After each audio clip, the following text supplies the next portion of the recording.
All right, so welcome to the Flippin SoFlo podcast. I have today Pace Morby. Know this guy for about 4.5 years. Seen the trajectory that he's been on. Honestly, probably one of the most humble, nicest people that I've ever met, and one of the most sharp people as well in terms of real estate. And the thing I admire the most about him is his discipline. Your consistency and discipline. We were just talking about that off camera, that you will show up even though you suck, but you will consistently suck. Yeah, So I'm all about consistently sucking. What I don't want to do is like intermittently be awesome. I want to be consistently horrible. At least I show up all the time, right? I love it. Well, listen, man, thank you for being here. I love it. It's 7:30 a.m. on Saturday, and this dude's here. He didn't even bat an eye. This is when we get it done, bro. This is when you get all the stuff done. I was actually thinking this morning, bro. I'm making money today from work I put in 10 years ago. And more importantly, I'm making money today from failures I had 20 years ago, 15 years ago, 12 years ago, right? And Right. I think a lot of the topics that you talk about, like how to make money in today's market, like there's so many people on YouTube that will just say, the market's going to crash or the market's going up. It's like, great, tell people how to actually make money no matter what the market's doing, right? Like that's what people really need. But it's interesting, a lot of people that are in your position, my position, it's obvious to us that you got to go put in the work and you've got to be consistent, whether you're horrible at it or not. You just got to be consistent. And sometimes it takes 3, 4, 5 years to have these moments where you're like, wait, I made this much money this year? Oh my gosh, how is that possible? And you think something just turned on. But the reality is it's just the compound effect of consistency. I agree, dude. We were talking about, I think the example that most people can relate with is physical fitness, right? The gym or what have you. And honestly, I was fat, I'm not ashamed to say it, about 3 years ago. I was like 243 pounds, and it wasn't a good 243. I'm 6 foot, so I'm a big dude, but it was a no bueno 243. And, typical example, business took off, money's good, all these years of hard work, and I'm just like, steak dinners, and we're going to do this, and we're going to do that, and I'll get to working out when I get to working out.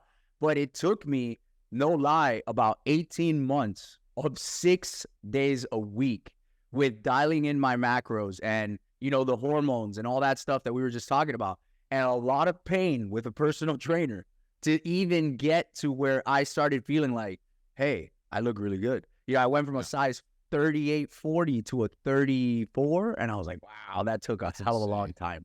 Yeah. But the moral of the story is I was like, let's not ever do that again. Let's not do that again. It's not just the weight. It's also the mental clarity that you get from working out. And like, there's this book called Eat the Frog or Swallow the Frog, where the parable is if you had to eat a frog every day, but if you didn't, you would die at the end of the day. When would you eat the frog? Would you wait until the last minute to eat the frog, or would you get it done first thing in the morning? Just go, man, all right, I'm good. Like I ate the frog, I'm done. Now I can do whatever I want all day long. So what I align that with is when you work out or you do some of the things, like I took notes today before we actually, are going to talk today, talk about things I do consistently that show up, years later.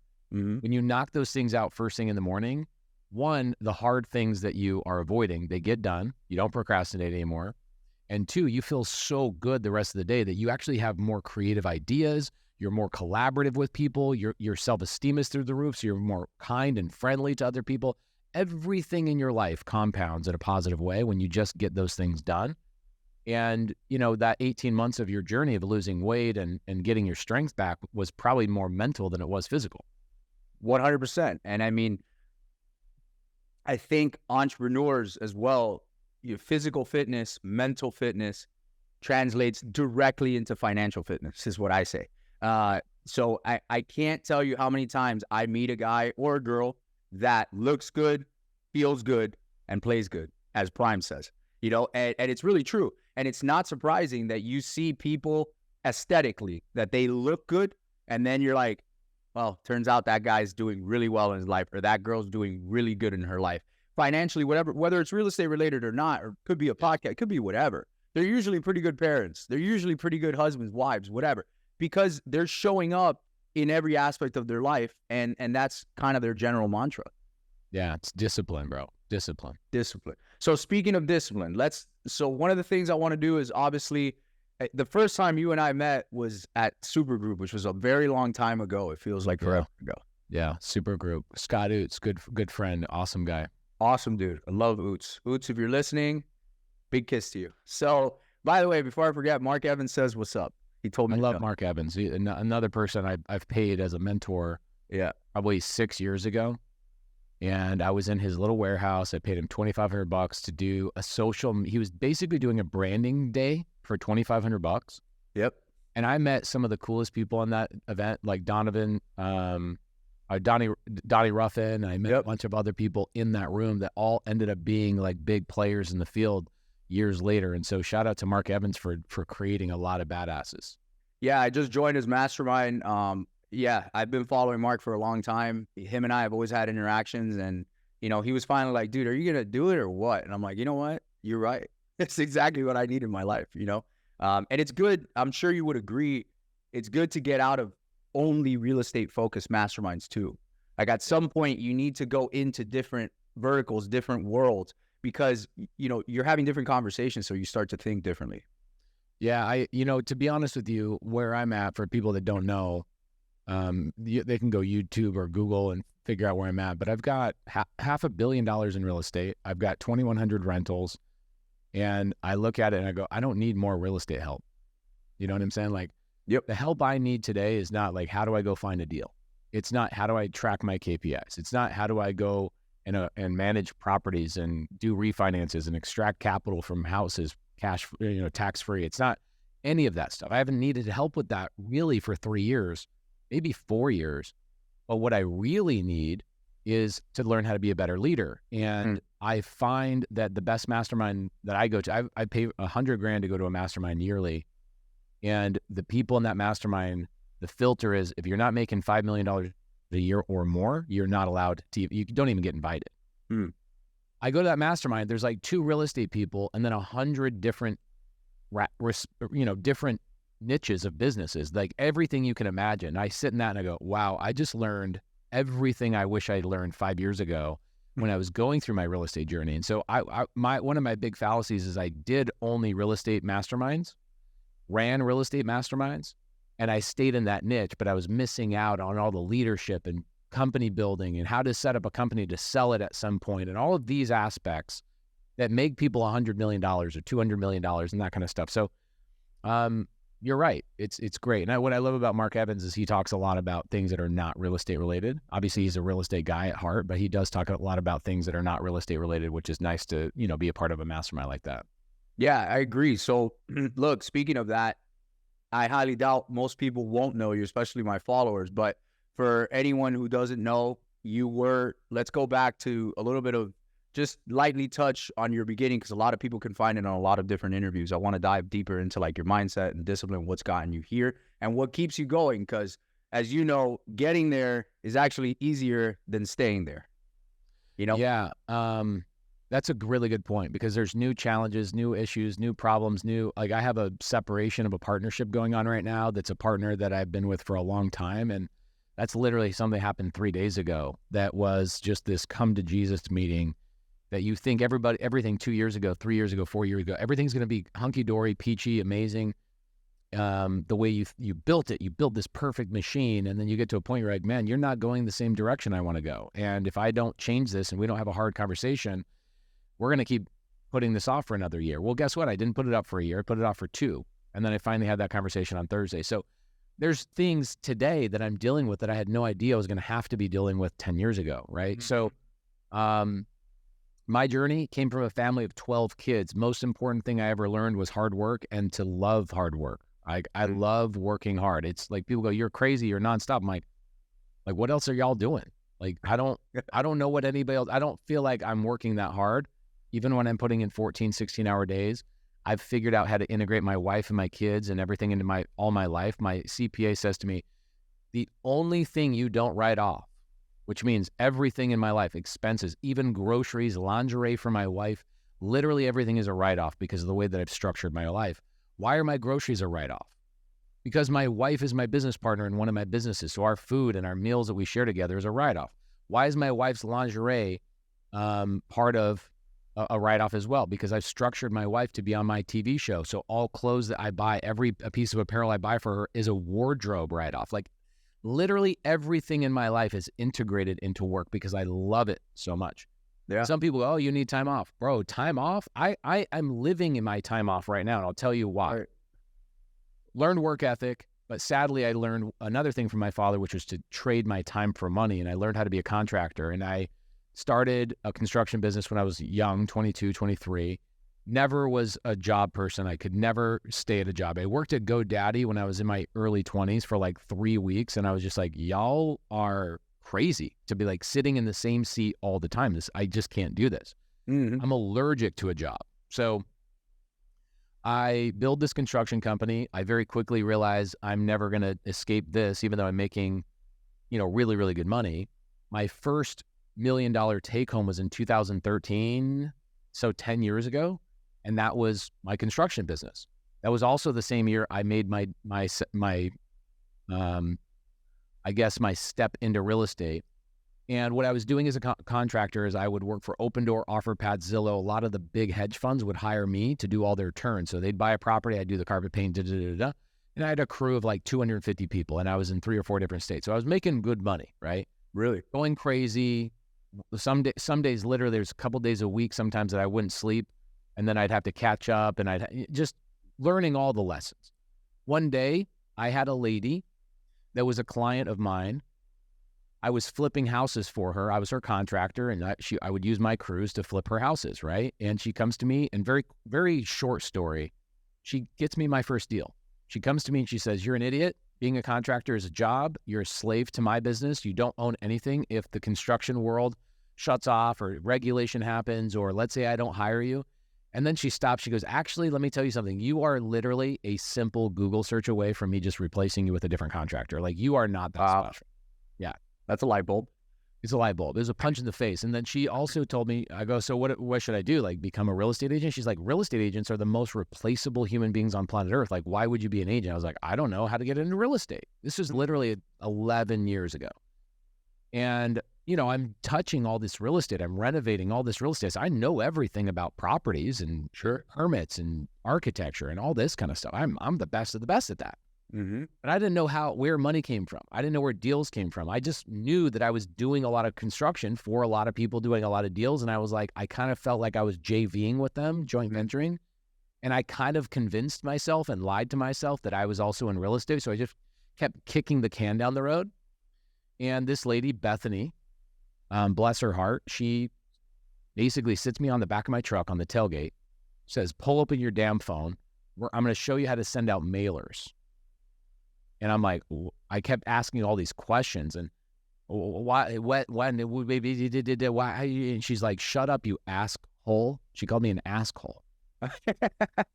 This lady's a gangster. She's just like straight up. She was like the mom I needed, the mother I needed to push me. And this is 2013, correct? 2013, yeah, 2013. And she goes, how much money do you have? Now, I don't do postcards anymore. It's too competitive in that business, but I did at the time, 10 years ago, postcards in Phoenix, Arizona, they worked.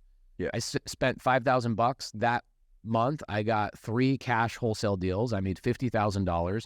Bethany bought all my deals, so I didn't have to learn paperwork, contracts. I didn't have to do anything other than just go talk to sellers and figure out what their problem was. No dispo, you just... Nothing. She comped the properties for me. She told me what to pay. She told me what to say. She told me, I really felt the weight and the power of having a mentor at that time. Sure. And I opened these 3 contracts. I talked to a title rep, and I didn't know what a title rep was. I didn't know what an escrow officer was. I didn't know the difference between title and escrow. I didn't even know the difference between those two for like 3 more years, right? Uh-huh. And the escrow officer that I was opening those files with, those 3 files, her name is Eileen Brown. And this lady single-handedly takes me under her wing, and she teaches me everything about creative finance for a couple of years. I started doubling my revenue immediately. And everybody in town started asking me, like, how the hell are you doing so many deals as like a brand new person? I'm like, well, I don't know. I'm just doing half my deals are cash and half my deals are creative finance. So like, where are you getting your creative finance deals? I'm like, the people that cash deals don't work for. Like, are all of you guys doing this? And I just didn't know any other way, right? And compounded in that. And then one day, Bro, this is how messed up my mindset was. Mm.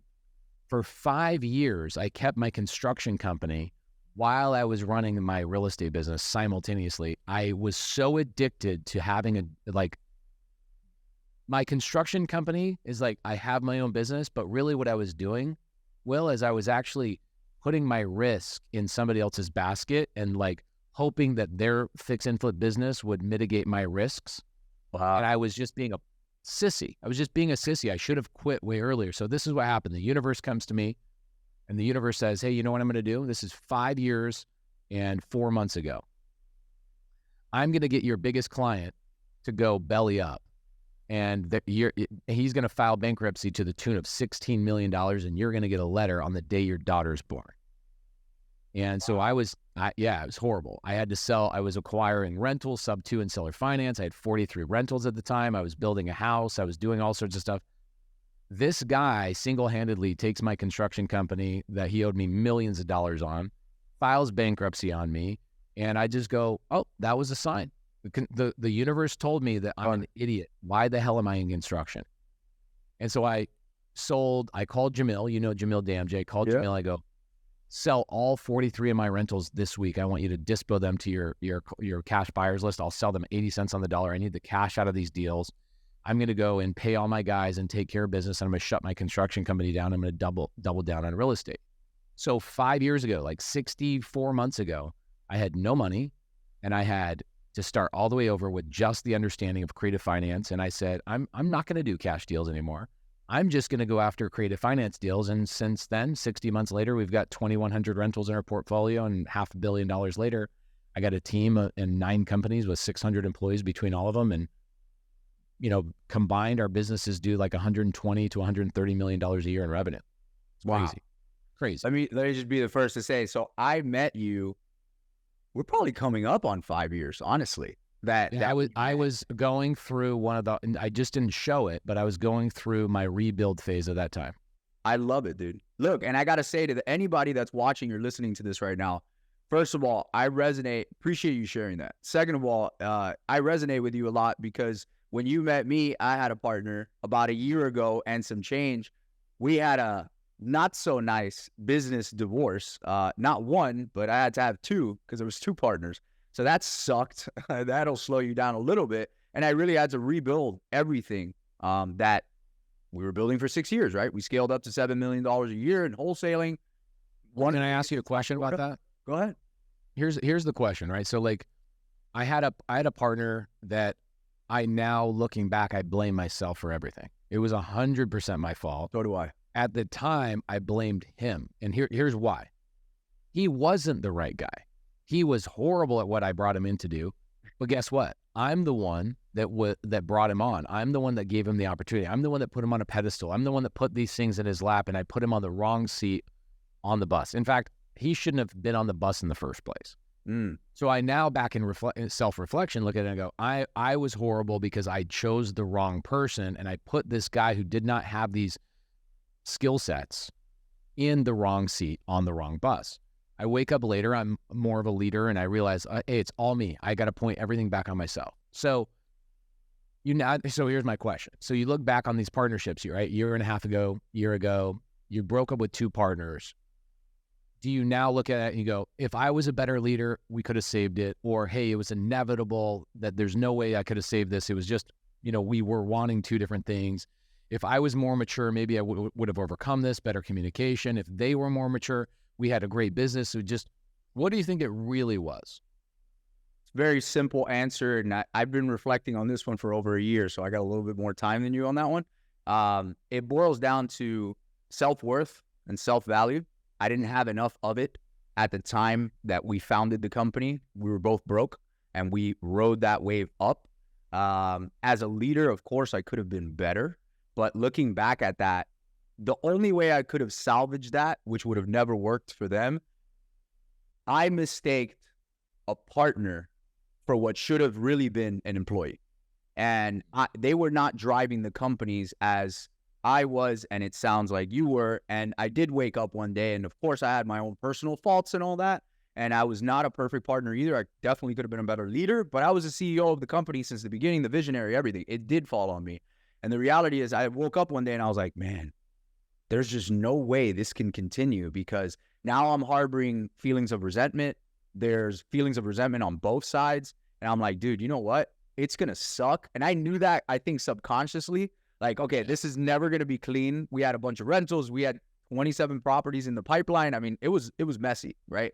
And dude, you know, in come the lawsuits after that, and you know, navigated through that, and thankfully, you know, got through it, bought them both out, and that was that. But it's a self-worth thing, and it's definitely looking back and saying, I need to value myself and be very, very sure of why you're bringing in a partner or why you're partnering to begin with. And if you do have a partner like that, make sure that the equity is split between the value that's being put in.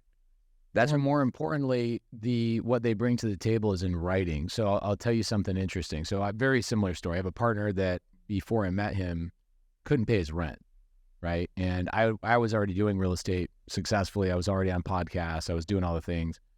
And this partner we built our wholesale business, our rental portfolio. I think together we have like 50 rentals. I have, you know, most of my rentals, 95% of them are just in my own portfolio. But it was good because where we started from was a beginning company, right? And so everything was obviously good. Then you hit a point where you're either going to plateau or you're going to go to the next level. Yep. And the only way to go to the next level is not more visionary activity. It's the other partner needs to step up and actually run the show while the visionary comes up with new ideas or brings in more revenue or does whatever. And so I think it's inevitable. I think to some degree you have to go through some of these partnerships. If I could have done things differently, I would have held both of our, because I didn't know what I didn't know, which is why you put this content out there and you talk about these podcasts. Is if I could go back, I would have made sure that I had an operating agreement that stated that every year we had to update what our roles and responsibilities and our trackable KPIs were as individual partners. Because what happens as a visionary is the visionary brings so much to the table that is obvious stuff, right? Like you come up with a new idea, you recruit people, you raise money, you do a lot of the sales, you're the negotiator, you're the company culture, like all the excitement and the vortex of energy comes from the visionary. It's very obvious stuff, right? Then it's the person who's the integrator who's running the behind the scenes stuff that you don't really see that often. The only time you don't know it's not working is when you're trying to grow the company, but you keep hitting a ceiling. That's not the visionary problem. That's the integrator problem who's not running the back end of the show. Mm-hmm. And so if I could have gone back, I would have redone the operating agreement every year and said, all right, we're doing our yearly planning. Let's go through our roles and responsibilities. If we're going to have these goals for the upcoming year, how are your roles and responsibilities and how are those activities tracked so that if you're not getting the job done, I can come to you and say, hey, you're not getting the job done. We need to separate and here's my proof and here's my this and it's in writing. That is not what I had in this partnership. And so I'm a lot of those handshake conversations, like we're going to be partners forever and this is going to be amazing forever. Yeah. No, dog, it ain't going to be good forever. So real world. There was a couple of years ago where I had another partner. We've separated from him now, but there was another partner we had that was in our business. And luckily, I had already learned those lessons by this time. So this was just a couple of years ago. And the partner we have a virtual assistant company, and the partner, our third partner, had roles, responsibilities put in the operating agreement. He didn't do them. So in the operating agreement, I wrote, all I have to do is give you a 30-day warning that you're not getting the job done. And after the 30 days, if you're not getting your very specific roles and responsibilities done, I send one email to our attorney and they pull you out of the company. That's it. Wow. Really? Boom, done, out, really? gone. It was literally an email, not even a phone call. Didn't even have to call. I was just like, hey, this is happening. We're pulling you out of the business. We pulled him out with a simple email because the paperwork was done right. But I didn't know this stuff. And you didn't know this stuff either. And so what you do is you set up agreements based on handshakes and this and the other. Yeah, we got an LLC. LLC doesn't mean shit. No, agreed. What means something is an operating agreement and standardizing who's in charge of what. And I didn't do that. Sounds like you didn't do that either. No shot. Listen, when we started the company, we were both flat broke. We were getting into real estate. I literally walked into his bedroom. He was playing Madden in his underwear. And I was like, be ready tomorrow at 8:30 a.m. We're getting into real estate. Shut the door and walked out. That was in 2017 or something. I mean, that's how it went down. So no, not a lot of planning. So people that are listening, You don't know what you don't know. It pays to pay people that know what you don't know, which is mentorships and stuff like that, and masterminds, etc., and to learn from guys like Pace and I, so you don't have to make that mistake. And the most important thing, get it in writing. Get it in writing. Yeah. And have a challenging conversation up front, not an impossible one later, right? And that's what happens, is that harbors resentment, because ultimately, as you both grow, the company grows. I'm going to tell you something. Look at Jeff Bezos, right? Founder of Amazon. Guess what he's not doing anymore? He's not the CEO. He stepped down as the CEO of Amazon because he says somebody else can do it better than me. There's going to come a point where you become the owner, not the CEO. You're going to become the person that's the passive person and owns this business at some point. That's the goal. That's the hope. And if you don't have people that are being replaced every 6 to 18 months at the very top, you will be limited by the people at the top. It's called the lid test, right? Have you ever seen this video of, they put these little jumping critters inside of a glass mason jar with a cap? And when they put the critters in there, at first, they're jumping in and out, and they're going above the mason jar, like maybe 2 inches. They're coming out of the mason jar. They're coming back down. They're jumping up and down, but down. Then somebody puts a lid on them, and they bounce and they bounce and they bounce. They keep hitting the lid. So what they do is they then lower how high they're jumping and their effort. And then what they do is they take the lid off. Guess what happens? They don't jump high anymore. They don't jump high anymore. No. And so what happens is the leadership in your company has to be replaced or upgraded. And if your partner you partner with is not upgrading along with you and you're outpacing them, that's a problem.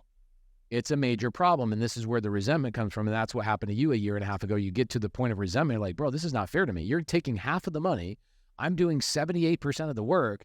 I'm working Saturdays, Sundays, weekends. I'm doing all this extra stuff on my extra time. You're working 9 to 4 and barely getting your job done. Oh, God. You're bringing back memories for me. Right. And it's interesting. It's interesting that, and what happens is when you're somebody like you or me, you have high energy and you make it look easy. Here's what ends up happening. This is a great quote. You want to know how to make a man, you want to know how to cripple a man? Give him crutches. Think about that for a second. Take a healthy man, hand him crutches. Very soon he's going to be walking with these crutches, right? So you give somebody something that makes their life easy, it cripples them. And so that could be me. That could be you, Willie, right? It could be you. It could be you going into the partnership and making everything easy, making it look easy. And that partner grows to believe and poison their brain to believe they're doing 50% and you're doing 50% because you make your shit look so easy. Yep. That's messed up. You nailed it. You nailed it. And it was actually one of our last conversations. I didn't think we were going to get into this. This is great. One of our last conversations was, dude, you've coattailed off of me for so long. It's crazy to me that we've been rolling together for 6 years. You don't even know what the dispo department does. That's baffling to me. That should be embarrassing to you, as a matter of fact, because we've been, 500 plus deals later. And then, of course, then the resentment and that twisted psyche was, well, that's your fault because I always relied on you for that. And I'm like, are you freaking kidding me? Like, that's your excuse? You know what I'm saying? I'm like, you got to be kidding me, right? So, dude, accountability. Look, leadership comes from the top down. I believe that 100%. Attitude reflects leadership.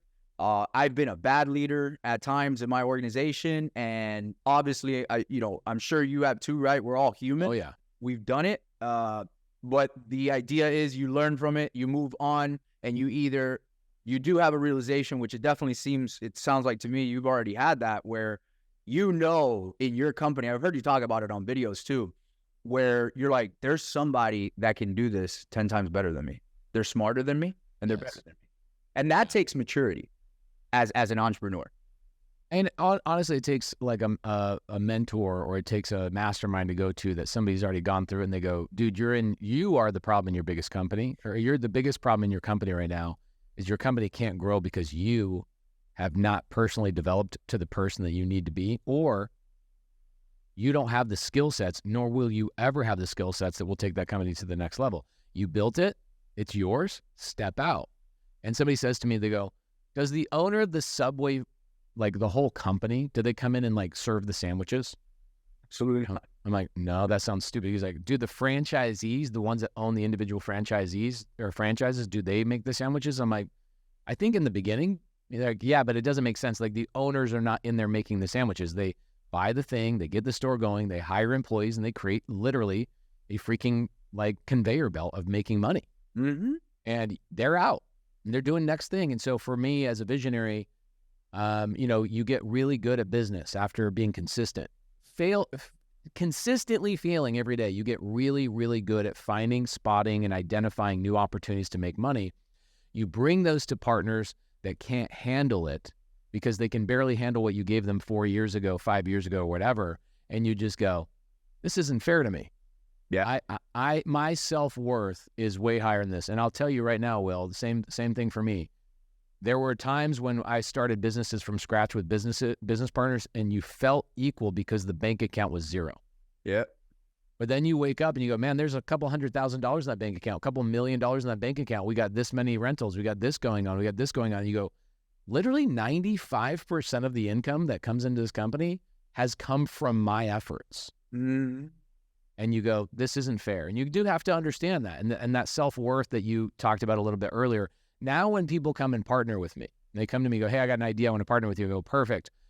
I'll take 90%, you take 10% until you show me that you deserve the other 40%.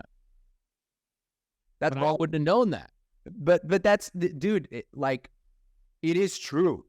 It would be like coming to Jeff Bezos and saying, hey, dude, I got this new idea for a company that's going to ship items, all right? And I want you to be involved, and this is how we're going to do it. And Jeff Bezos is going to be like, awesome. So I'll take 98 and you take 2. And you're like, how dare you? He's like, you're kidding, right?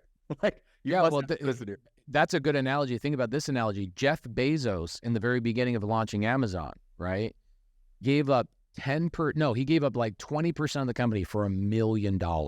Yep. Why? Because even though he knew it was going to be successful and profitable, he didn't realize at the time what skill sets, what natural drive he had, that he was just going to overcome every single obstacle in the future and turn this into like $1 trillion company. He didn't know it was going to be as big as it was. He had no idea. Of course. And so it's the same thing of when you give up something in the very beginning of a business and you think it's equal, and it's not.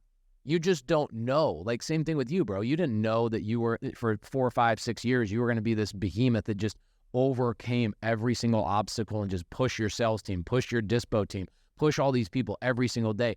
And it's your personality, your charisma that you were born with, that you honed and refined, that got people excited to do their job and build the company culture. And then one day you wake up and you go, dude, if I leave this company in a week, things go like this. If you leave this company in a week, nothing happens. You know, it's so funny that you say that, and we'll kind of close off this topic and head to another one, but I actually did that because I was threatened by both partners, and they're like, dude, we could do your job and do it better. We don't need you. And that was our last conversation. And I said, in Will fashion, I said, you know what, dude, I'm sick and tired of this shit. Sick and tired of going back and forth with you guys. So here's what I'm going to do. I'm going to take a month hiatus. Don't worry about where I'm going. Don't worry about what I'm doing. The one thing you do have to worry about is the fact that my phone's going to be off to all emails, all phone calls from all employees, and the title company and everything. If I come back in a month and there's more revenue and you guys didn't fuck everything up, I will give you all my equity in the company for free. I'll give it to you. And they were all excited and jacked. Day 13 of me being out, 7 deals blew up before I knew it. And my own attorney, Gus, shout out, he remembers this. He called me and he's like, hey, you got to get the fuck back in here. I don't know what those clowns are doing over there because this is a problem. And it started to become a real problem. And I had to step back in. And when I stepped back in, I took more equity. I took more salary. And I told him, I was like, you guys done fucking around? Because I'm done with this shit. I don't want to hear it anymore. All right. And what it kept going. You kept that partnership going for a couple more years, or what happened? We kept it going. The one partner, which bought in years later, he stayed around for another 4 months. Him and I did not see eye to eye. He was out. I voted him out in an actual like shareholders meeting. And then my other partner, who I co-founded it with, we ended up parting ways about 8 months later, and it was very nasty. Yeah, it just you look at that. You know, I've got multiple partnerships. I've got one that just recently I've had some hard conversations with. And him and I, it's not that he's not good at certain things. There's two businesses that we're running together that I'm like, it's not your core strength. I need you to take these businesses and take them to a different partner who it is their core strength. But I look at that and I go, I let it go on too long. I let it go on for 2 years too long. I knew it. Like inside of you, you knew it, Will. Like you knew before you took the month hiatus. You probably a year before. Oh yeah. You just were like, it'll work itself out. It's currently the status quo right now. I'm just gonna let it ride. It'll work itself out and I'll overcome this by working even harder. That was probably the mindset, right? That's identical. And you know what? It was misplaced loyalty. Is what it was. And I am loyal to fault. I'm sure you are too. And it was misplaced loyalty. And honestly, as entrepreneurs, we want to believe we're problem solvers, right? At heart. That's what we are. And we sometimes, more often than not, we actually start our own problems. We fix our own problems. And then we think we deserve a medal for it. That's kind of how we work, which is fucked up. But the reality is, I should have just called it, coulda, shoulda, woulda. But looking back at it now reflectively, I should have been like, you know what? The fact that both of my partners have this animosity towards me and they feel this way, this is headed down a road that I don't want to be. So why don't you guys buy me out now and I'm out? Yeah, it's tough because, the visionaries are a little bit chaotic, right? We are the ones that are like, all the money comes from me. And it does. In the very beginning, the visionary is the one that is relied on for the majority of the money. The integrators are supposed to support that. And then the integrators are supposed to say, all right, Will, in 18 months, we want you out of the business, but your job is to go and find new businesses for us to start and go find new revenue streams that will bolster this existing business. So for example, if I'm running a wholesale business, run that for a couple of years, then go and buy a title company so you can send your files there and then tell everybody else in town that that's the title company that you use. So everybody else uses that title company and give them ownership of that title company, right? So that's what I did. Right? I ran a wholesale business. I identified a title company. I got ownership of that title company, gave half of it to my partner. He then didn't do anything with the title company. See, but I think that's the key word right there. You said the word gave. Right. And I took a personality profile test called Clifton Strengths a couple of months ago. Yeah. And there's one of the greatest personality profile, the best. Better than PI? Oh, better. Way better. Okay. It is so much more in depth. And what it does is identifies the 34 strengths a human being has. Okay. And it basically ranks them. Like, here's your top strengths. Some of those strengths can be major, major weaknesses, but one of my biggest strengths is called the includer. And I want to include people. I want everybody to win. So I'll give somebody half of it just to go, hey, I'm going to give you half of this thing so that you're excited about doing it with me. And I'll include them way beyond what I should. And then one day, years later, you go, dude, this isn't working out. You're not doing your job. I have to take this thing out and give this to somebody else. And all of a sudden, instead of them going, you know what, dude, you're right. You shouldn't have given me 50% in the first place. I did a shit job at managing it. I gave you bad attitude. I didn't work on myself. And you were making me so much money and you made my life so easy. Yeah. I don't deserve it. And you should take it. And thank you for making me money for the 2 years that you allowed me to do that. That's not the conversation that you have. The conversation you have is, yo, F you, dude. Are you kidding me? This is BS. And you're... It's because they're like Gollum with the Lord of the Ring. That ring, you are the ring, Will. Your revenue that you generate is the ring. And your partners are Gollum. Like, oh, my precious. They feel like they own you. They feel like they own you. And when you make a departure, that fear of loss and that actual loss causes lawsuits, animosity, anger. Oh, yeah. And instead of them being an adult and saying, you shouldn't have given this to me in the first place, let's restructure this, and I'm okay taking less because you do bring more to the table here, that's not what happens. Human nature kicks in, right? Kanye West had one of the greatest lines on a rap song a couple years ago. In the song, he says, you telling me I don't bring nothing to the table? I am the table. That's I am the table. And so same thing with you, Will. Like you know that when you go into a room, you are the table. You're the one that brings the meat, the potatoes, all the money flows from your ideas, your brain, the opportunities you go scrounge up and then you give to somebody else as an opportunity to handle, right? Yeah. So it's tough. It's a tough position to be in. Now, what's interesting is when you start your journey, all you're worried about is, where am I getting that first deal? Where am I getting that next deal? Where am I getting that? How do I scale to this? And then you don't realize you're going to run into big, big problems later down the road. And it's all personal development. It's a journey of self-discovery every single day. And some people listening to this are, oh, damn, this is scary. Guys, there's not a single business you're going to jump into that will not be exactly like this. That's a fact. And look, a business is a representation and a reflection of the individual who started it and runs it. Remember that. That is a fact. That's why you see so many people that are shit shows in their personal lives. Go to their business, they're usually shit shows. It is what it is. I mean, it's a reflection of it, right?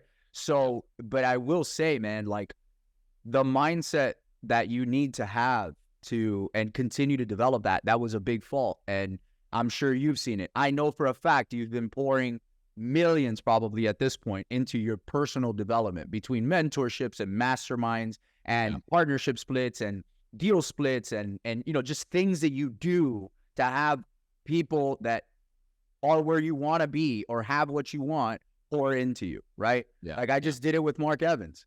I love the guy. I followed the guy for 6 years.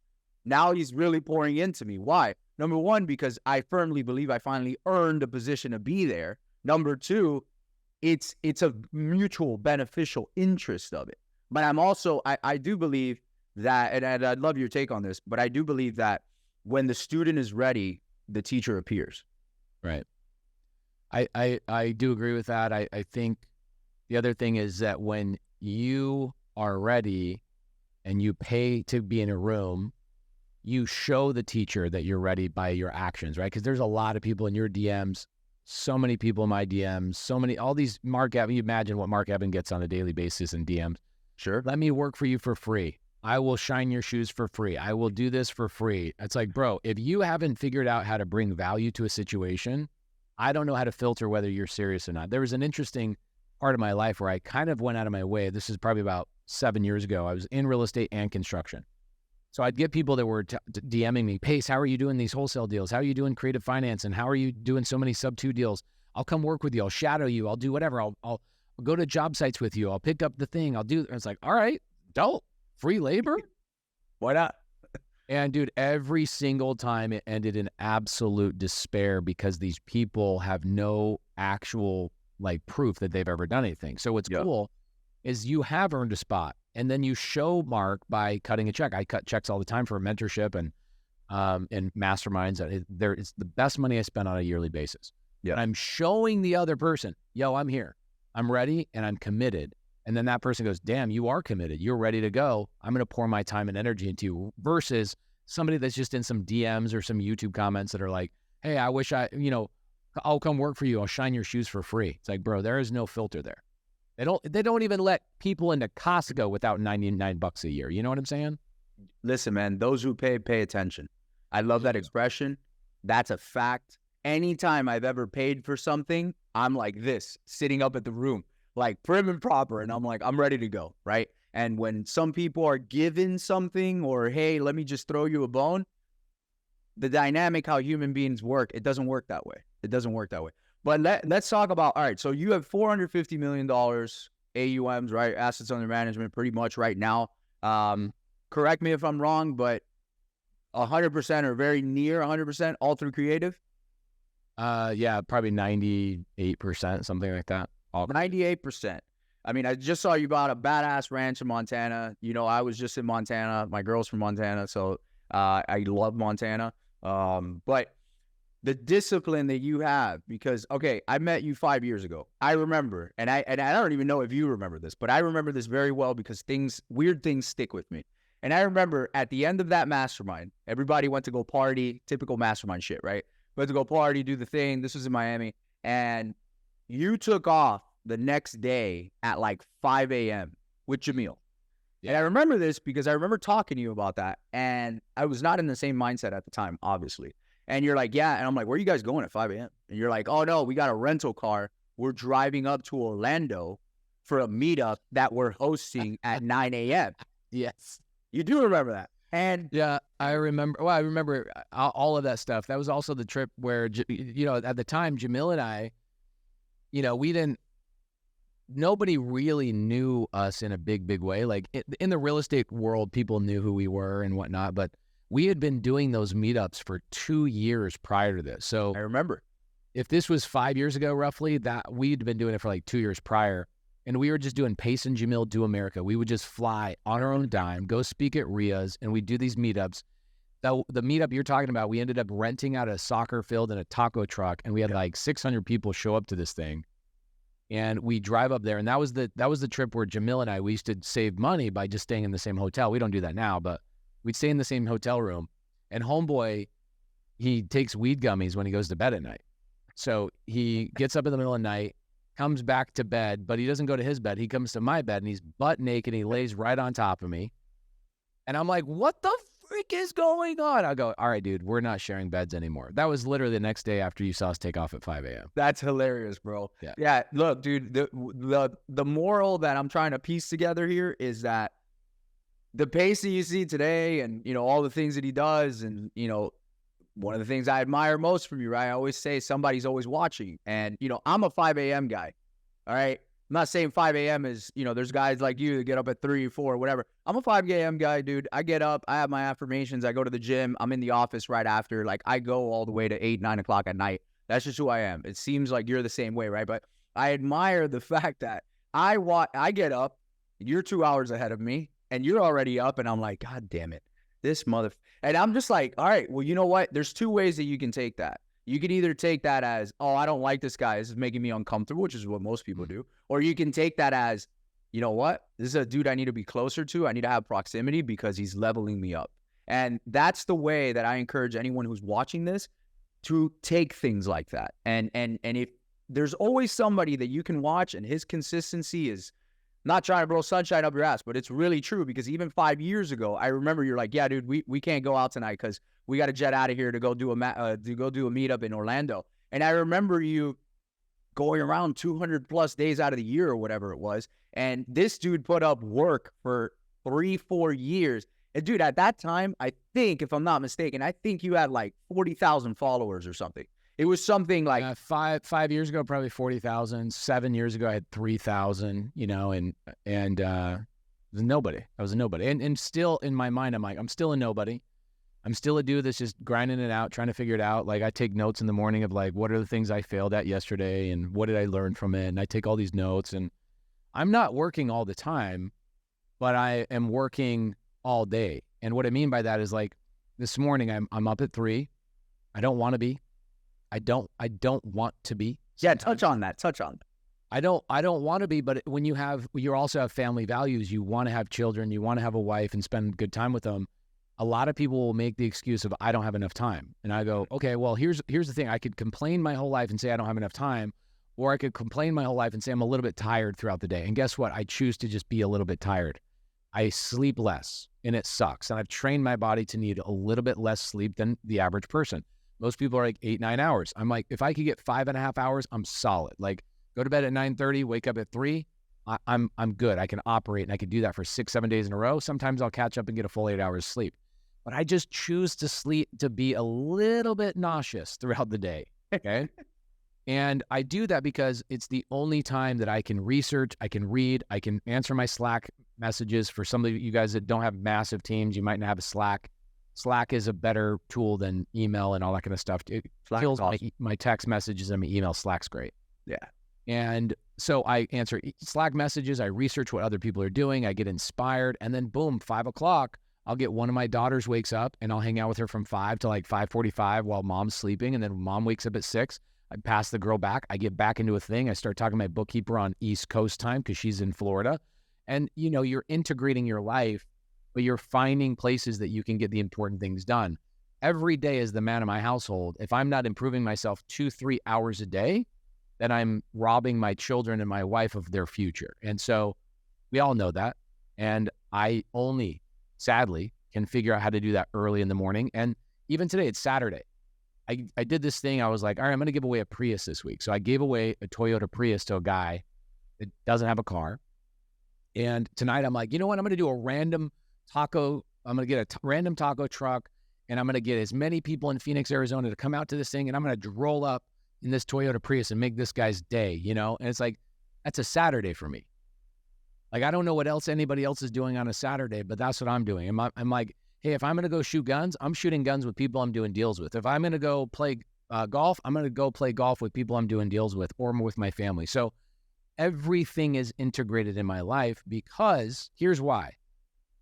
I feel like I'm playing catch up because from age 20 to age 30, I was a freaking worker bee. I was in a construction company that I thought I owned and thought I owned my future. But then when I woke up and I was like, I'm not investing, I'm not doing this, I don't have passive income.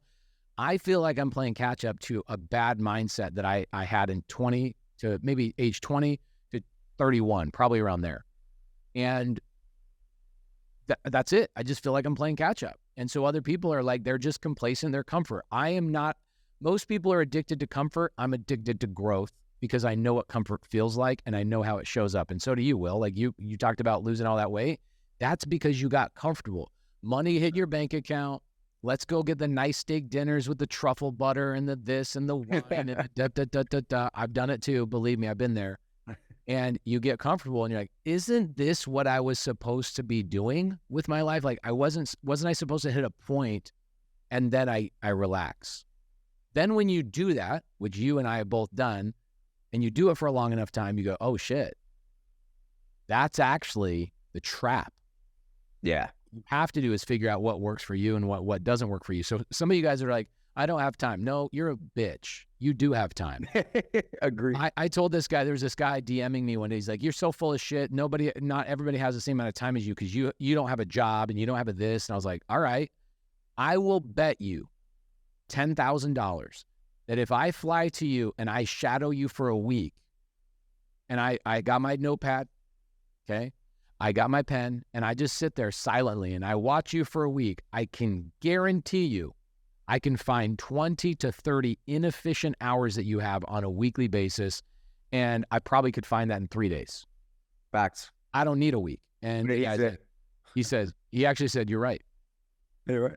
Yeah. Because when you paint that picture of like somebody watching you like a fly on the wall and you realize all the time you're wasting on stupid shit, even not even watching TV. People say like, oh, I'm watching Netflix. Dude, I watch Netflix every night with my wife. We'll watch a show, 30, 40 minutes. I enjoy that stuff. You should be doing that stuff. What I'm talking about is your day time blocked with a little bit of buffer? Like, you know, Will, you said, all right, I do my affirmations, I do my this, I go to the gym, I have a little bit of buffer. I can stop by the gas station, maybe sit at Starbucks for 10, 15 minutes. Like, it's not like every minute is regimented. Sure. Definitely every 2-hour block is. I know what I'm doing every 2 hours. And I might have 30 minutes of screw around time where I can scroll social media. But most people are scrolling social media 4 hours a day, playing video games 2 hours a day, watching Netflix, screwing around, sitting in their car trying to motivate themselves to do the thing that they're supposed to be doing, and they don't do it. So like literally 8 to 10 hours a day is completely wasted in most people's lives.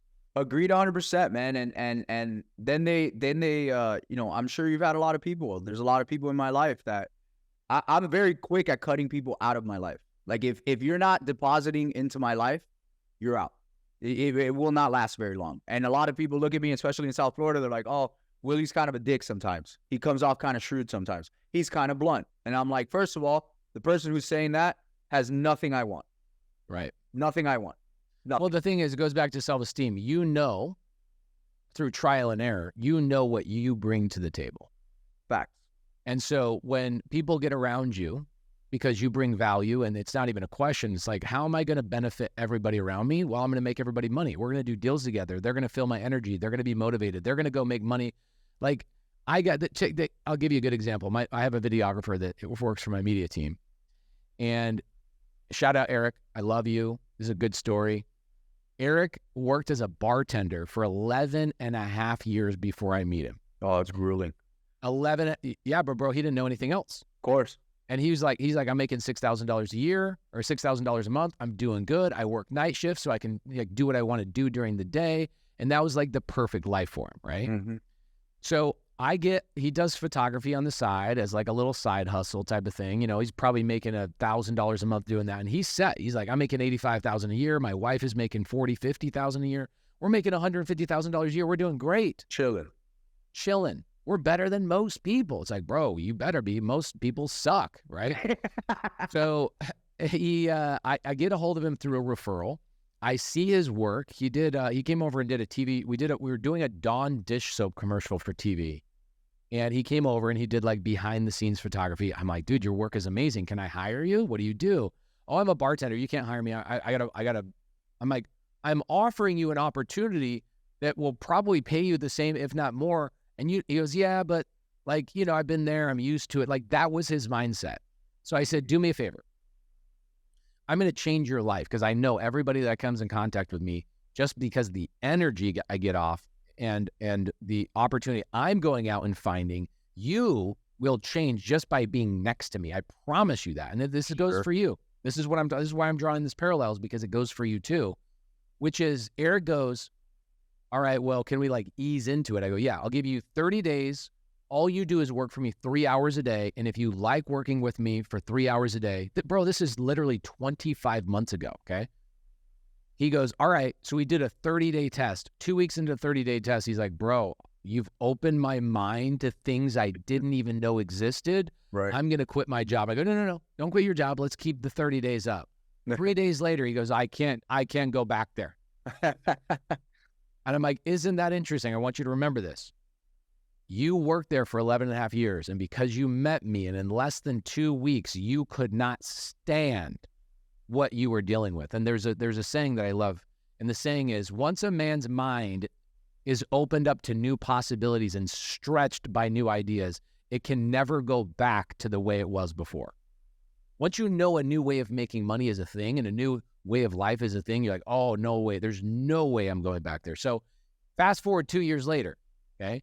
Eric he did 16 deals last year as my photographer, my videographer. Did 16 deals. Yep. And, he's just doing JV stuff with like my students and people in my community. And he sold me a couple of deals and he comes to me a couple of weeks ago. He goes, all right, bro, I hate to say this to you, but I think I want to slow down on my videography and I think I want to go more full-time in real estate. And I go, good. Wow. But why do I bring up this story? Because the way you are, Will, where you're telling people like, I'm not going to have you in my life if you're not going to deposit back. It's because naturally with the charisma, the visionary tendencies you have, the drive you have, just being within a 10-foot radius of you, people's lives will change significantly. And it's not like you're just going to hand them a check for $100,000, but you might as well be, because you're giving them this drive and this new way of thinking. They go, oh, damn, that's how we're supposed to act. And that's cool. Oh my gosh, I'm going to do more. So if they're not going to deposit back into you, then hell yeah, you better be saying no to them. Absolutely. I appreciate that, man. Yeah. It's funny when you do know your self-worth and when you do know to value yourself or how to value yourself, it's funny how it's almost like new lenses get put on and you're looking at everybody. You're like, what the fuck are you doing here? Hold up a second. Yeah. Why the hell are you here? And then you start having, you might have an argument or you might have this. And then you just realize one day, you're like, why am I even fighting with this? I'm like, I don't even need to entertain this energy. Like, what am I doing? And did you ever see the movie Free Guy? What?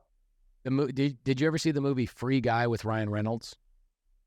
I might have. I'm not sure.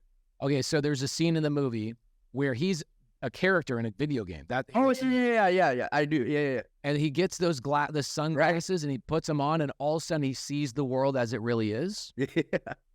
And you're like, oh damn. He's like, oh, this is what's really going on here. Is I now have a new perception, a new vantage point, and now everything's changes. So again, like once you get your self-worth, I think a lot of people that are, if you're listening to this podcast, I would ask yourself the question, like, who are the 5 people I spend the most time with, listen to, hang out with, et cetera, and how much money are those people making? In fact, Steve Trang did this to me like 7 years ago when I first met Steve Trang.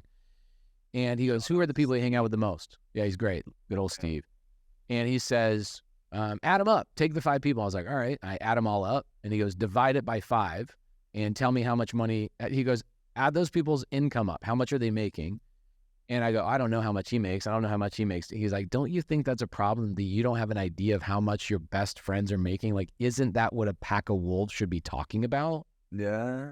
And that's what I loved about Scott Oots' mastermind, back 5 years ago, was that Scott Oots would get all these badasses in one room and go, all right, what are we making? How much any deals are we doing? What are you guys seeing? Let's chat about this. And there was something magical when I wrote those names down, saw the income, divided it by 5. I was like, oh crap, that actually is my exact income. Like that number is exactly what my income is. The fact, So guys, when you're listening to a podcast like this, write those names down, find out how much they're making, take a guess if you have to, and then divide it by 5. And I can guarantee you within 10% one way or the other, that is actually your income. You literally make the same amount of money as the people you freaking hang out with and you're mentored by, you spend time with, you do things with. And so you have to know your worth and why.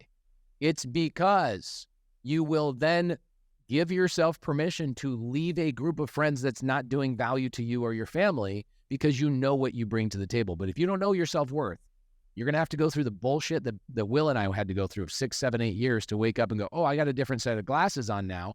I have to change all the relationships in my life, but not in an awesome, not angry way. I have to do it like, get the out of here. You're out of here, and you're out of here, and you're out of here. yeah, When it should have just been, I shouldn't have let those people in my life in the first place. agreed. What, on that topic, you've reached heights that I know you don't feel like, hey, I still got a lot of runway to go. And I feel the same exact way. But you've reached by a lot of people's measure, especially most everybody who's listening to this. You reach some heights that are like, wow, right? It's almost, the gap is so big that it looks perceived unattainable by a lot. But yeah, today, what keeps you going? Because you have a shit ton of comfort around you. You do not have to work ever again if you ever wanted to. I'm sure. Yeah. Right? From a financial perspective. Now, you might go nuts and kill yourself because you don't know what to do with yourself. But from a financial perspective, you're good. Your family's good. Generations will be great. You got beautiful kids. You have a beautiful wife. I mean, you've done it, right? What keeps you going? What keeps you going up at 3 a.m. and all those things? I realized about 5 years ago, I had a girl on my team. So, this comes up a lot. This happened to me a couple months ago, but I had a girl on my team. She was one of my transaction coordinators. I now have 9 transaction coordinators. That tells you how much business we're doing. I saw that. And I have 2. it's dude. If you have 2 transaction coordinators, you're doing deals, right? Like, Yeah. You got a lot going on. So, one of the girls on my team, we're in a group chat with all the girls that are all our TCs, and one's a notary, so that's our 10th person. We have a full-time notary. And Alyssa is her name. She sends a text message out to the group chat. She says, Pace, thank you for dreaming so big that my dream can live inside of yours. Wow. Somebody brought that up to me 6 years ago, 5 years ago. Somebody else on my team, they're no longer with me. And her name is Anna Martinez. She was running my project management for my construction company. And when she came on board in my company 9-10 years ago, she left a husband who was beating her, took her kids, left California, came to Arizona, didn't know anything about construction. I gave her an opportunity. 4 years later, I bought her a house with Creative Finance and handed her the keys. And she sends me a text and she's like, the fact that you dream so big that my dreams can live inside of your dreams tells you what your purpose is in life. So I look at it and I go, forget about the money I make. Like, our companies generate a lot of money. We have a lot of revenue, which is great. A lot of cash flow, a lot of assets, a lot of blah, blah, blah, blah. Who cares, right? But what I care about more than most is that out of 600 employees we have, how many meals, how many backpacks, how many things are we paying for these kids that these parents are working for us can produce for their kids? So check this out. This is a really true story. Had a carpet guy call in sick, okay? And we had this house we were trying to get done. You know, you're always trying to get a house done. So we find a guy that was on another person's crew, and he says, I'll work weekends, I'll do whatever it takes, I'll prove myself. And all right, here's what happens. I go to the house, and I've never seen this carpet guy before. Anna Martinez finds him, and they're like, oh, hey, cool, what's up? And I walk in the house, and I go, oh, dude, your wife is here. Then I go into one of the rooms, his 3 kids are in the room, like watching an iPad. He's got his 3 kids there. His wife there is helping him like roll out the carpet, cut it with a razor blade. This family is feeding themselves on a Saturday, Sunday, working on a project that I need to get done, right? And I'm about to leave, and one of his daughters had this backpack on, okay? And she comes over and she's just like, do you like my backpack? Do you like my backpack? She's so excited about this backpack. Like, you could tell the way it was hanging. It was like they just bought it like Sure. 2 days ago. It looked crispy, right?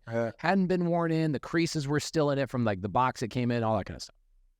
And I'm about to leave. I'm like, okay, yeah, that backpack's sick. I love it. It's so cool. And I'm giving her fist bumps and stuff like that. And the father comes over to me and he is crying. I'm like, oh, damn. A man that's crying. What's going on here? And I couldn't communicate with him. I don't speak Spanish. I wish I did, but I don't. And his wife comes up. His wife comes up and she says, hey, hold on a second. She goes and grabs one of the other kids out of the room, their oldest kid, 13 years old, comes over and starts translating and saying, here's what's going on here. I'm like, okay, weird backpack thing with the girl and the dad's crying. And I'm like, did I do something wrong? Did I say something? And the 13-year-old daughter says, hey, my dad wanted to let you know that if it wasn't for this side work that he's getting on the weekends, he wouldn't have been able to buy this backpack for his daughter. Wow. And he said that he was at Target the other day, and for the first time in 6 months of his life, his daughter asked for something at Target. He opened up his bank account on his mobile app and saw that he actually had a positive balance in his bank account. Wow. He says, I want to thank you for believing in me, and I want to thank you for letting me work on the weekends and make a side hustle. So as corny as this sounds, I realized that I was not put on this earth for myself. I was put on this earth and I was given these talents and these skills, and more importantly, this desire to be consistently horrible. I'm not perfect, but I'm consistent at my level. And I knew that I had to wake up every single day, and I'm leaving my house every day making decisions based on 600 other people's lives and the paychecks they get from my company. I love that, dude. In other words, you are living far beyond a higher purpose, which is why 3 a.m.s for you are no problem. Important. And, you get employees. It's interesting when you get like these one-on-ones with your employees and you ask them, what's your goal? And they'll say, like Giselle on my media team, she says to me, this was 5 days ago, right? Year's wrapping up. We're doing kind of year-end meetings. And I go, so what do you want to do? What do you want to accomplish? She goes, I want to find a different house that has like a little, like 1 bed, 1 bath, like mother-in-law suite or a little basement or something. I was like, oh, cool. You guys are going to like expand? She goes, no, my mom who lives with an alcoholic and she can't escape. My mom feels like she's in prison and da. Hopefully Giselle doesn't ever hear this because she'd be okay with it. But her mom has been in a marriage that she is reliant on for the income for 20 years with an alcoholic who won't get out of a chair and just drinks all day long. And Giselle's like, I want to provide a safe place for my mom and give her a place so she can come live with me. And I realize that doesn't come from Giselle driving the company forward. That comes from me driving the company forward and figuring out how do we pay our people more money to give them opportunities to make really significant decisions in their lives. Your employees will make decisions on when to have babies, if to have babies, when to get married, when to propose. All of these things will be contingent upon how good you are at running your business. And so those things drive me every single day. I love the emotional income that comes from somebody texting me and saying, thanks for having a dream so big that my dream can live inside of it. That's the dopest compliment I've ever got in my life. I can only imagine. Today, your sub-2 community, you are 20,000 plus strong. Is that correct? We have about 15,000 in sub-2, and we have 8,000 people in my Gator community. And then we have about 1,000 in my transaction coordination community. And it's all the same community. We call it Creative University. So they all learn creative finance to one degree or another. The Gators learn creative funding. They learn how to fund themselves into deals and get wedged into other people's deals. The sub-2 students obviously learn everything real estate. It's not just creative finance, but obviously emphasis on creative finance. And then the transaction coordinators are like the glue that keep it all together. I love it. How can you and I do more on the Latino and the Hispanic side? Because I love sub-2. Right. I do it myself. Not to your level, but I do it myself. I have all my rentals are sub-2s. All of them. Yeah, it's the Latino community is so underserved in the real estate space, and I don't know. That's a great question. You tell me what I could do. I have a lot of people in my Latino, or a lot of Latinos in my sub-2 community that could teach. They could help out. They could send deals. They could do like whatever it is that you think would be a good collaboration. I'd be horrible at it because I don't speak Spanish or understand that at all. But I have a lot of people that are like, hey, I'll sell deals to, Will's group or Will's whatever you want to do. I'm happy to do it. Yeah, I'd love to, man, because I'm putting out content in English and Spanish, and I'm front running, really being a pace, if you will, but for the Latino side and all Spanish, because I'm first generation American. Love it. And single mom, bought her a house in 2021 from my efforts, which was awesome. And that's the kind of stuff that I want to empower. I have students that have created $1 million businesses working together, and that's the proudest moment for me. You can make all the money you want on your own, but when you do it with somebody else, or you watch somebody else do it with your help, that's a whole different game changer in that regard. Yeah, and that community is super underserved. Yeah, I agree. So, yeah, I would love to connect more on it. Look, dude, just to wrap this up, where you are today, where you were, 6, 7, 8 years ago, you've lived I think we both lived multiple lifetimes within the whole business iteration to where we are today, which makes us who we are. What would you say to someone who is listening to this and says, dude, these guys talked about a lot of slick shit. It's awesome. I feel fired up, but we both know an hour after hearing this video, the motivation is going to decline. What do you say to somebody like that just to get started? It takes longer than you think. It's harder than you think, and it's more worth it than you ever thought.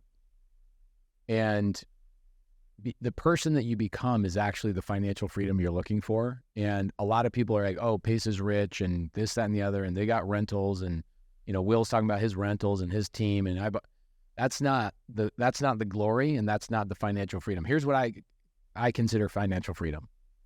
You take everything from me, my clothes, my phone. I could be naked, maybe wearing some chonies. Maybe I'm like in the middle of a cornfield just wearing some boxers in freaking Arkansas, and you drop me in the middle of nowhere. Knowing how to make money in one day, significant money in one day, just because of what I've learned and gone through, is actually financial freedom. It's the option to make money without anything in my pockets. In fact, not even having pockets. And so you get this newfound freedom, and more importantly, this confidence that you can walk around and look at life a little bit differently and be empowered. And that comes through struggle. It doesn't come through accomplishment. It comes through struggle, right? There's a reason why the race, like I did the Spartan race recently, and the Spartan race was 14 miles up and down this mountain, crazy, crazy, crazy, crazy. Feel like you're gonna have a heart attack the whole entire time. There's a reason why the race was 14 minutes, but crossing the finish line was 2 seconds. Right. Is because the accomplishment itself is not what you're doing. What you're trying to do is go through the hard things. So people that are out there avoiding the hard things, the reason why people like Will, myself, and other people on his podcast have won and are winning and will continue to win is I will literally write down the hard things that I've been avoiding. And I go by this motive all the time. I say, the magic you're looking for is in the work you are avoiding. Oh, that's powerful. Say that one more time. I said, the magic you're looking for is in the work you're avoiding. I love that. So whatever the thing is, you're looking for magic. You're looking for your first deal. You're looking for your business. You're looking for whatever. What's the work you're avoiding, and write it down. And then you have to look at that every day and go, this is the reason why I haven't been successful, is because I keep avoiding doing this thing because I'm afraid of something. What am I afraid of? I typically look at it as 5 fears. Okay. There's 5 fears, and it breaks down to the acronym of fears. F is fear of failure. I'm afraid to fail. Well, I love failure because I know it's the mother of education. Then it's fear of embarrassment. E. Oh my gosh, I don't want people to think I'm a failure and da-da-da. So you will literally do or not do something based on somebody else's opinion of you. Fear of abandonment. Okay, if you do fail, you'll be embarrassed, and the person you're with or the person you're trying to attract will abandon you. You got some childhood trauma. R, fear of rejection. Okay, somebody telling you no and no and no and no and no over and over and over. And then finally, one that I would say Will probably struggles with, and I struggle with for sure, is the fear of success. You will grind so long and be around people in your early days that when you do start seeing momentum, you will self-sabotage yourself because you'll trick yourself that you don't deserve it because, hold on, The grind looks like this, and the people that I was with for the longest time, they look like this. Why do I believe I deserve the next level and the next thing and the next relationship? I sabotaged myself in my 20s, my early 30s. Even when I met really high-level people in the last 4 or 5 years, I would cancel meetings with them that they requested because I was afraid of the success I would have if I met that person. You will self-sabotage yourself until you just realize the work, okay? The work that you are avoiding is what is where the magic is. So you got to do the hard work. And Will, you do it every day. You wake up every morning on a Saturday yourself, Sundays yourself, and you think about your business. You stress about your business, and then you go and you do the work. And guess what? There's times where I'm like this. I look like this in the office. But right before I walked in the office, I go, I do it too, guys. It's hard. It's meant to be hard. That's why there's 99% and 1%. And the way to get into a 1% is go like this. Put a smile on your face. Shut the F up, do your job, do the hard thing every single day, and you will become a person you won't even recognize. I love it, dude. I always tell people, I say it a lot in my videos, I say, move your ass. Every day you should wake up with the intention of, I need to move that ass somewhere, somehow, make that call, pick up the phone, talk to somebody you don't want to talk to, uncomfortable situation, have the uncomfortable conversation, whatever it is, you need to do it. Yeah, there's this really great book I would suggest everybody reads.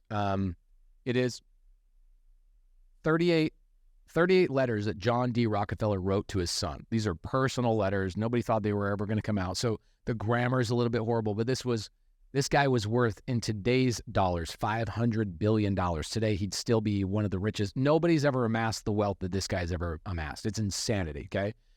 Even today, if you took into consideration inflation and all that kind of stuff, where John D. Rockefeller would be the richest man on the planet right now, okay? Richer than Bezos, richer than all them. And chapter 1... 120 years. Yeah. And in chapter 1, he says, opportunity comes from opportunity, which it doesn't make any sense when you say it that way. But what I learned in my life is that every time I just went out and shook bushes and I just started moving my ass, unexpected opportunities pop up. And the entire plan you had 2 weeks ago, 2 years ago, 2 months ago, completely gets shattered. And so whatever plan you have, it doesn't matter. Just do anything. Shake the bushes. Go attack things. Go and do the things. Go talk to people. Go network with people. And all of a sudden you go, oh, damn. I never even knew that was an opportunity. I'm making money today, significant money today, from relationships I built 3 years ago on ideas I didn't even knew existed 3 years ago. It's the craziest thing. That's powerful. It is powerful, yeah. Yeah, no, listen, dude, optimism. And again, news versus noise. To anybody listening to this, you hear me, I say it in my videos all the fucking time. I was a Wall Street guy before, but news versus noise. Noise is, oh my God, the market's going to crash, the interest rate, Jerome Powell, blah, blah, blah, Biden and Trump, and that's all noise, dude. News is, hey, interest rates got cut down, they're coming down, mortgage rates are coming down, more than likely, inventory is going to spike up, prices are, or inventory is going to, shoot up, and prices are going to come up a little bit. That's news. Just be careful what you're listening to, though. Noise. Somebody asked me the other day, who do you listen to? And I said, I listen to people who actually do deals. That's right. Like if you're going on YouTube, I would go, all right, Brandon Turner. I would go Ken McElroy. I would go to I would make sure that they've talked about recent assets that they've acquired, businesses that they're actually running, not people. I'm sorry. I love Graham Stephan. We've become friends over the last couple of years, but I look at Graham Stephan, I'm like, you're not buying real estate. Like, I want to, if I'm going to ask if I want to go fishing and I want to know where the best fishing hole is, am I going to go to the Bureau of Fish and Land and Wildlife Management, or am I going to go to the fisherman that catches the fish? I'm going to go to the fisherman that's catching the fish, not where the news comes from. I'm going to go to the person that's in the river catching the fish. So same thing. Talk to the people who are actually in wholesale, fixing and flipping and creative finance. Talk to the people who are actually doing the deals. And if they can't come up with an address or a HUD, every YouTube video I've ever done about a deal, the settlement statement is in my description link. You can download it and see that my numbers, they're not always right. I'll say $2,400. It might be $2,412, right? But I'm not going to say that. Learn from people that are doing the deals, and that's where you should be getting your news from, because they're actually standing in the river catching the fish. Too many people nowadays, man, in our industry specifically, are out there feeding people full of shit with all the little flash and pizzazz. And I'll be the first one to call them out. We won't say any names here, but we know who we're talking about, that haven't done a fucking deal in the last 5 years, and they're talking so much shit. Or the new guys that have done 10 deals, and all of a sudden now they're an industry expert and buy my course, etc. Right? And they're preaching abundance mindset, but yet they don't do anything a free value giveaway ever, right? I find that really ironic. And I know it irks me. I'm sure it irks the shit out of you, being real. It used to, but then I've been in the business long enough that I look at them and they don't last. And so I just go, all right, you're not going to be around, right? Like, I have a free Facebook group that grows 2,000 people a week. And I give so much away in this free Facebook group. And when people DM me and they say, how do I join your mentorship? I go, number one, I don't have a mentorship. And number two, go to my free Facebook group. You'll connect with people that are doing deals in there. They're like, Ray, you don't want to sell me anything? I go, no, I want to do deals with you. Last year, we bought $100 million in real estate from people that we've taught how to do this. And they came through my free Facebook group. So you look at that and you're like, you know what, those little freaking clickbaity people with the fire behind them, like the market's crashing and I haven't done a deal in my entire life. Go type in house market crash, look at the 15 people that pop up and see if they tell you the market is going to crash, and then they give you advice on how to make money during a market crash, and it's legit advice. They'll just say the market's crashing, so save your money, save your money, save your money, save your money. By the way, I have a credit repair thing. You should do this credit repair thing. It's like, teach people how to make money. Yeah. Oh, you can't, because you don't make money from real estate. You make money from talking about real estate. So you got to be careful about who you're listening to. It is challenging. And there's less than 5 people on one hand that I can count that I'm like, you're an influencer and I will listen to you because you have a business I respect. I love it. I love it. Anyway, dude, listen. It goes unsaid. Thank you so much for being here. This was probably one of my favorite conversations in the recent years that I've ever had. It was real, raw, authentic. It's one of the things I respect about you. And it's just fun, dude. It's fun. You are as humble as you were 5 years ago when not a lot of people knew you. And you are still, I mean, we ran into each other at the family. And you gave me a big, I was kind of coming up to you. I was like, I hope this dude remembers me from the mastermind. And you were like, oh, dude, what's up? Damn, you've been working out. I was like, oh my God, it's been so long. We hadn't seen each other in years. So yeah. I really respect the shit out of you, bro. Thank you, homie. Same here. Thanks. Same here. I appreciate it. And anytime you want to do some Hispanic stuff, shoot me a message. Let me know what your ideas are. I'm all down for it. I will, brother. I will. I appreciate you, and I wish you the best, bro. Really. You deserve it. I appreciate you, man. Take care, dude.